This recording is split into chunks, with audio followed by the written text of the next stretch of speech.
इनसे दोस्ती मित्रता आज से नहीं, लगभग 37 सालों से 1988 से है। और बहुत ही मूल्यवान व्यक्ति हैं। आज से ही नहीं, जिस समय ये नौकरी में नहीं थे उस समय भी ये लोकप्रिय थे आम जनता के बीच। इनकी मुस्कान देखकर हम लोग मुस्कुरा जाते हैं। ऐसे इनकी शख्सियत है। एक और मैंने इनकी शख्सियत देखी है, आया भी ऑफिस में भी आया, फेसबुक से भी देखते हैं, मिलते भी हैं, जनता से भी मिलते हैं कि ऐसा प्रधानाध्यापक आपके जिले में ही नहीं, आसपास के मगध अंचल में ऐसा प्रधानाध्यापक नहीं है जो इतना लोकप्रिय है, जिनको इसलिए सम्मान मिला है। ये आप लोग की बड़े गर्व की बात है और मेरा तो गर्व है। तो बच्चे, आप लोग सारे बच्चे हैं, आप लोग के मन में भी बहुत सारी बातें चलती रहती हैं। आप लोग में भावना प्रधान है, आप लोग में विचारों का उत्थान होता है, उन्हें हलचल आती है। हम लोग में जब हलचल आती है तो उसको शब्दों में पिरोते हैं। अब शब्दों में बांधते हैं तो कविता हो जाती है, शब्दों में सजाते हैं तो कहानी हो जाती है, शब्दों को बढ़िया रूप देते हैं तो गजल हो जाता है।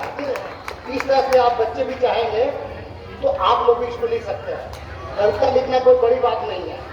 महाप्राण निराला हो, हरिवंश राय बच्चन हो, तुलसीदास हो, इन्होंने सारे क्या किए हैं, यहीं से लिखे हैं, यहीं सीखे हैं, कहीं बाहर से नहीं आए।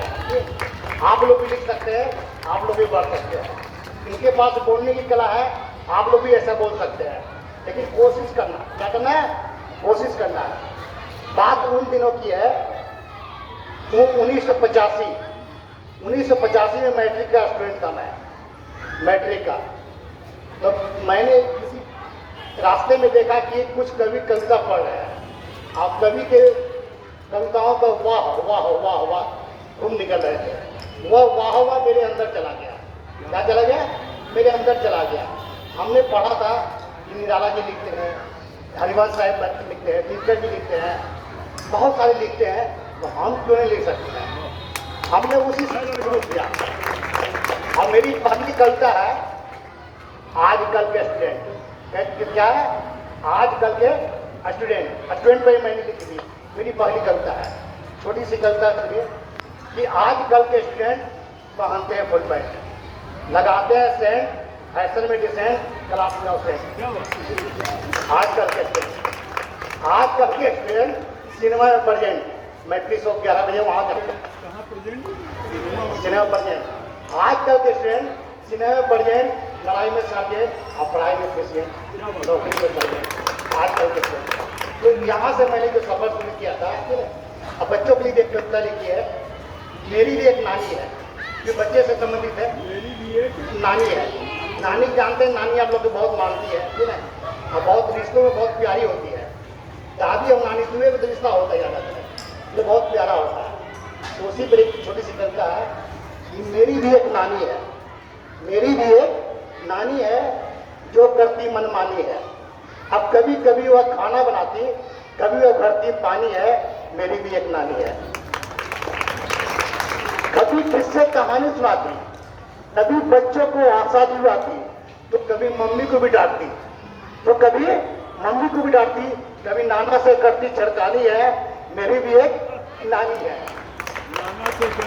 छड़कानी है, छड़कानी माने शब्दों से, ठीक है। गुस्से में वह दादी लगती, गुस्से में वह दादी लगती, ईश्वर में बहुत भक्ति और नाना से कुछ बातें करती, पर बच्चों की दीवानी है।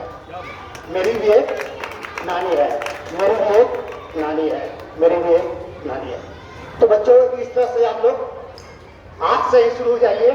एक छोटी सी कॉपी लीजिए, किताब अपने क्लास से अलग, और आपके मन में जो भी आए उस पर लिख जाइए, है ना।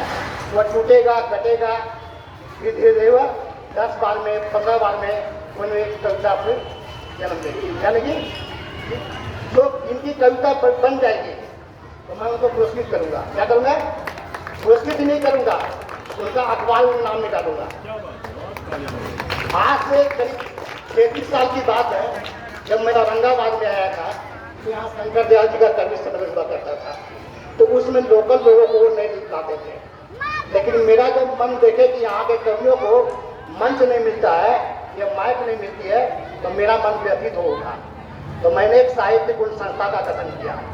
आज मेरी साहित्य कुंज संस्था के निकले हुए कवि जो है पूरे देश भर में भ्रमण करते हैं, पूरे देश भर में नामी है और पूरे नामी विख्यात है। ठीक है, बाद में देखा देखी कई लोग किए हैं, मेरे कई कार्यक्रमों का गवाह हमारे उदय भाई भी हैं, आपके प्रधानाध्यापक भी हैं। ठीक है, तो उम्मीद करते हैं कि बच्चों आज जो लिखा गया है कि हमारे सहायक हमारी जिंदगी के आसपास बहुत सारी चीजें रहती है जो हमारे जीवन को जीने में सहायक होती है। ठीक है, इनसे हम क्या लेते हैं, स्वच्छता हो, चाहे शिक्षा हो, चाहे स्वास्थ्य हो, चाहे हमारे वकील हो, तो इन श्री गुलनाथ जी लिखी है, बहुत ही अच्छी, दिखने में भी खूबसूरत है, बनाई भी खूबसूरत है। ठीक है, अब हम चाहते हैं कि इनकी खूबसूरती जो है, क्रिएटिविटी जो बनी रहे, ठीक है, और बच्चों के बीच में इसी तरह से कुछ न कुछ लाती रहे। मुझे याद आते हैं बचपन में विजय प्रकाश के दिन, वो कहते थे कि प्रत्येक बच्चों को क्रिएटिव होना चाहिए। क्या होना चाहिए? क्रिएटिव होना चाहिए। इसलिए उन्होंने क्रिएटिव लर्निंग का एक स्कूल खोला। हमारी झलक जो है, उनकी जो झलक है, इस विद्यालय में कुछ कुछ देखने को मिलती है। ठीक है, यह बड़ा सुखद एहसास है। हम चाहेंगे कि उस व्यक्ति को, उस शख्सियत को कभी आपके विद्यालय में लाएं, ठीक है, आप बताएं कि हाँ, कि आपका ही आईना है, ठीक है, जो आपका ही अक्स है, वही शख्स है जो आपसे कभी भेंट किया करता था जब वह कुमारा था, जवानी के दिनों के लिए। तो इन्हीं सारे शब्दों के साथ, इन्हीं सारी बातों के साथ मैं आप लोग के बच्चों को भी धन्यवाद करता हूँ, सारे शिक्षक को भी धन्यवाद करता हूँ और सारे बच्चों को भी करता हूँ कि आप ही बच्चे जब पढ़ेंगे तो कोई इंजीनियर बनेंगे, कोई डॉक्टर बनेगा, कोई प्रधानाध्यापक बनेंगे, कोई टीचर बनेंगे, कोई नेता बनेंगे, कोई प्रधानमंत्री बनेंगे। इन्हीं बातों के साथ मैं अपनी वाणी को विराम करता हूँ और यह माइक अपने भाई। बहुत धन्यवाद। एक बार जोरदार तालियां हमारे मित्र अरविंद जी के लिए। श्री अरविंद कुमार खेला जी, और बहुत ही शानदार शख्सियत हैं।